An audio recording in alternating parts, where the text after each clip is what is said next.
कह सकता हूं कि कोशिश तो यही रहा है। कभी कई दफ़े many times I'm sure कि हमने उन एक्सपेक्टेशंस पे पूरे उतरे हैं। शायद ऐसा एक दो दफ़ा हुए हैं जहां हम उन एक्सपेक्टेशंस पे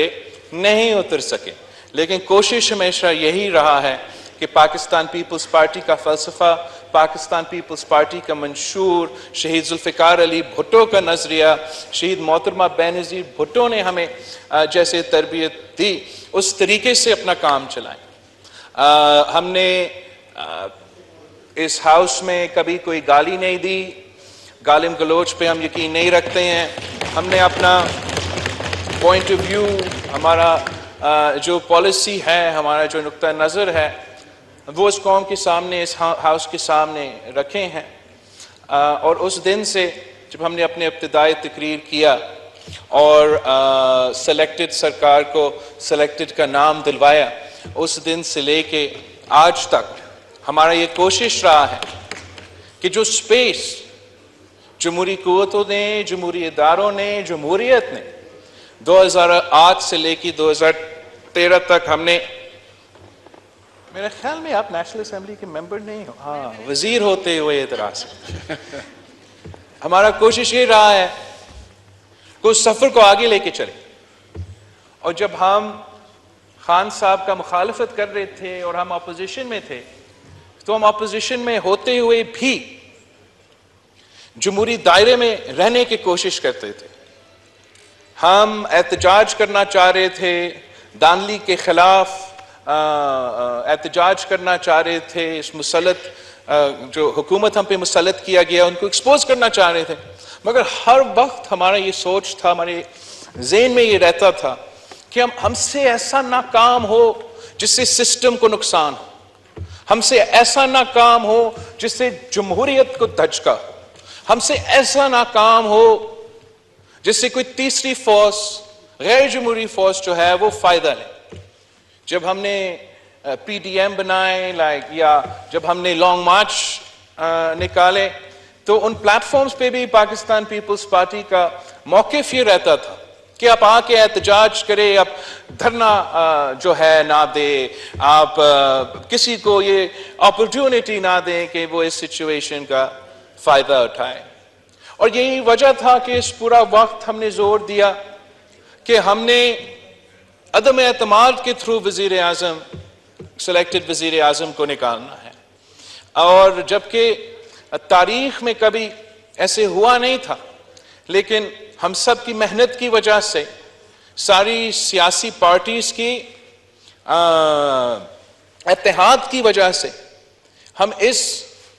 इसमें कामयाब हुआ। हमने तारीख रकम की और एक वजीर आजम को किसी कोर्ट ऑर्डर के थ्रू नहीं, मगर इस पार्लियामेंट का, इस हाउस का वोट के थ्रू हमने इसको घर भेज दिया और अपना यूनिटी वजीर आजम को मुंतखब करवाया था। ये एक तारीखी मोमेंट था। और जब हम ये हुकूमत संभालें तो हम सबका यही इरादा था कि जो गलतियां पहले हुए थे उनको हम दुरुस्त करने की कोशिश करें, हम सिविलियन इदारों को मजबूत बनाएं, पार्लियामान का वकार को बहाल किया जाए, जमहूरियत को मजबूत किया जाए। और अब तारीख फैसला करेगा कि क्या इस कोशिश में हम कामयाब रहे या नहीं रहे। अब हालात के भी कुछ मजबूरियां हैं। As somebody who has experienced, for generations experienced the delicate dance between democracy and dictatorship in Pakistan, Mr. Speaker, ये हमेशा एक डांस रहता है हुकूमत का और ऑपोजिशन का, कि हम दोनों, हुकूमत अपना जिम्मेदारियां जो है वो पूरा करते हुए, आइन के दायरे में रहते हुए और जमहूरी अंदाज में अपने हुकूमत चलाएं, और ऑपोजिशन भी जो है वो अपने ऑपोजिशन करे, वो मुखालफत करे, वो जोर शोर से कोशिश करे कि हुकूमत की जो गलत पॉलिसीज है उनको हाईलाइट करे, एक्सेट्रा एक्सेट्रा। मगर वो भी दायरे में रह के जमहूरी अंदाज में जैसे हम सोच रहे थे, उनको भी सोचना चाहिए था कि हमारा ऐसा कोई कदम से जमहूरियत को या हमारा निजाम को कोई नुकसान ना पहुंच सके। और अफसोस के साथ जब हम हुकूमत संभाले, हमें ऐसा एक अपोजिशन का जमात मिला जहां जिनको ना जमहूरियत का फिक्र था, ना आइन का फिक्र था, ना पार्लियामान का फिक्र था, ना मुल्क का फिक्र था, ना अपना जमात अपने कारकुनों का फिक्र। और उन्होंने ऑपोजिशन की सियासत करते हुए वो रेड लाइंस क्रॉस किए जो पाकिस्तान की तारीख में क्रॉस नहीं हुए। जब किसी वजीर आजम को तख्तेदार पे चढ़ाया गया, शहीद किया गया, तो तब भी इस किस्म की सियासत नहीं किया गया। जब एक दूसरा वजीर आजम को या दोनों वजीर आजम को एग्जाइल करवाए गए, तो तब भी ऐसा कोई रेड लाइन क्रॉस नहीं हुआ। जब हम आमरों के खिलाफ, जनरल मुशर्रफ के आमरियत के खिलाफ ऑपोजिशन करते थे, तब भी हमने ऐसे रेड लाइन क्रॉस नहीं किया। जब शहीद मोहतरमा बेनजीर भुट्टो को शहीद किया गया, तब भी पाकिस्तान पीपल्स पार्टी की क़यादत का हमारा पूरा कोशिश ये था, और हमने पाकिस्तान खप्पे और जमहूरियत बेहतरीन इंतकाम का नारा इसलिए दिया था ताकि खुदा ना खास्ता ऐसे कोई नुकसान ना हो। मगर अफसोस के साथ हमें ऐसे एक ऑपोजिशन मिला जिसने तारीख में पहली बार जिना हाउस पे हमला किया, मिलिट्री इंस्टॉलेशंस पे हमला किया, और फिर जब ऐसा एक कदम उठाया जाता है तो हम पे फिर रियासत का रिट कायम करने के लिए और एक ऐसा एग्जाम्पल सेट करने के लिए कि ये फिर से ऐसे काम ना हो, ऐसे कुछ कदम उठाने पड़े। मगर अफसोस के साथ जनाब स्पीकर, हमें जो नजर आ रहा है कि हमारा जो ऑपोजिशन है वो कोई सबक नहीं सीख रहे, और उनका सियासत का अंदाज, सियासत का तरीकाकार आज भी वही है कि या मैं खेलूंगा या मैं किसी को नहीं खेलने दूंगा। और जब आप इस किस्म का तकसीम का, नफरत का सियासत करते हो, जब आप सियासत को मुखालफत से आगे दुश्मनी तक लेके जाते हो और वो भी फिर जाती दुश्मनी पे लेके जाते हो, तो उसका नुकसान रियासत को होता है, सियासत को होता है, जमहूरियत का होता है, और हम सब का होता है। अब इंशाअल्लाह ताला हम इलेक्शंस की तरफ भर रहे हैं, मगर जनाब स्पीकर, सियासी पार्टीज को कुछ सियासत भी इस तरीके से करना चाहिए जिससे हम ये जो अब सूरत हाल बना है, हमारा सियासत, हमारा कोशिश ये होना चाहिए कि अब इस सिचुएशन को हम रेकन्सिलिएशन की तरफ कैसे लेके जाएंगे, हम कैसे आखिर में ये निज़ाम को चलने देंगे। पाकिस्तान पीपल्स पार्टी की मौक़िफ़ ये है, पाकिस्तान पीपल्स पार्टी का राय ये है कि हमें अगर नया चार्टर ऑफ डेमोक्रेसी नहीं,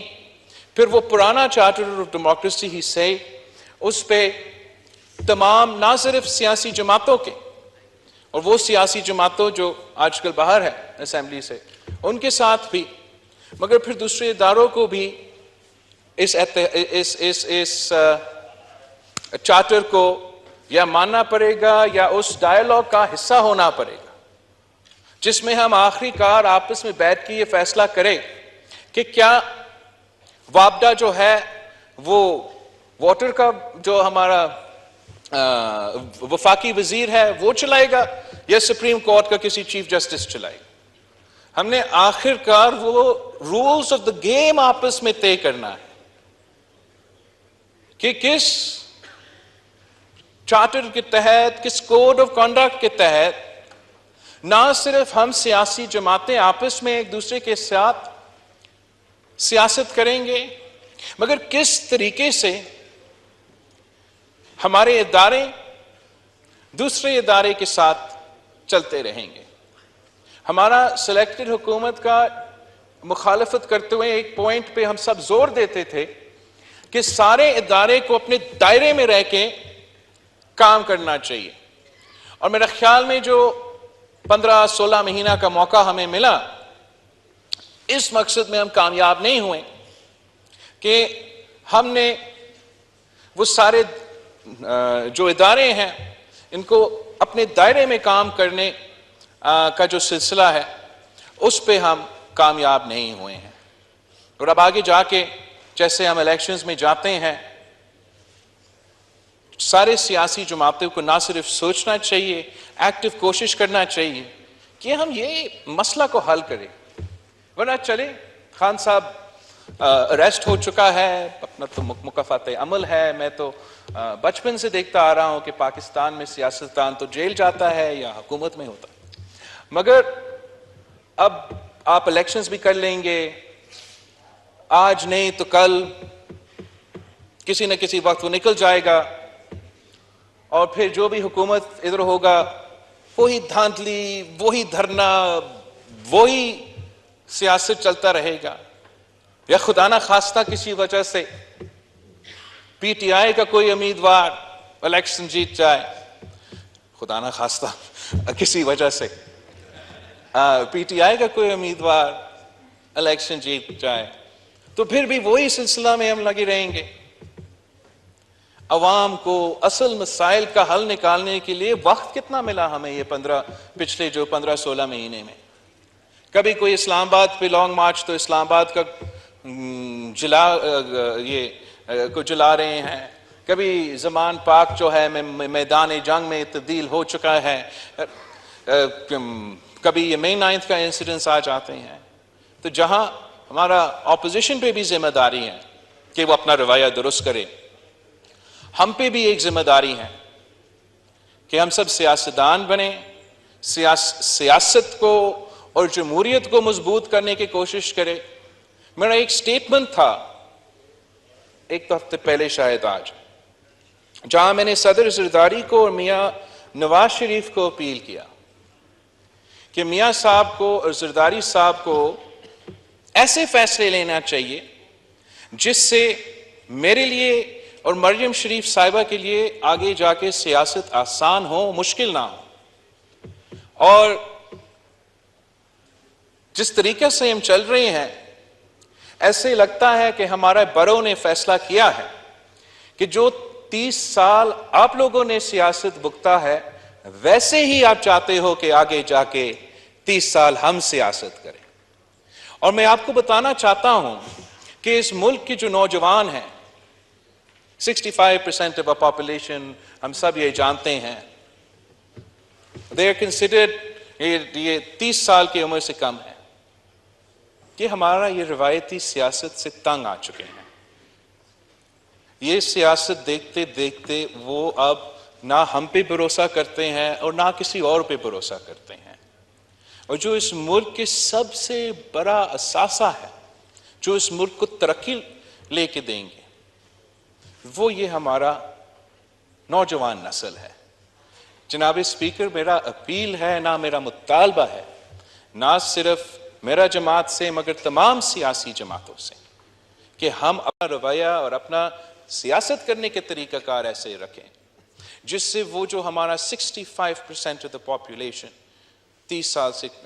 कम उम्र के नौजवान है, उनका उम्मीद बरकरार रहे। We should not rob them of their hope because they will lead this country one day। और उनको अंदाजा होना चाहिए, उनको पता होना चाहिए कि हम इस हाउस में मुंतखब होके आएंगे तो चाहे हम वहाँ हो या यहाँ हैं, हम अपने अवाम के मसाइल एक जनरल तरीके से हल करने की कोशिश करेंगे। और इस काम को पूरा करने के लिए मेरे ख्याल में हमें मज़ीद वक्त चाहिए। जाते हुए जनाब स्पीकर, मैं ना सिर्फ आपका मगर तमाम हुकूमत के और हमारे दोस्त जो उस तरफ बैठे हैं उनके शुक्रगुजार हैं इस एक्सपीरियंस के लिए। मैं समझता हूँ कि पिछले 5 साल में हम काफ़ी कुछ सीख चुके हैं और इंशाअल्लाह ताला अब हम इलेक्शन में मिलेंगे। थैंक यू जनाब स्पीकर।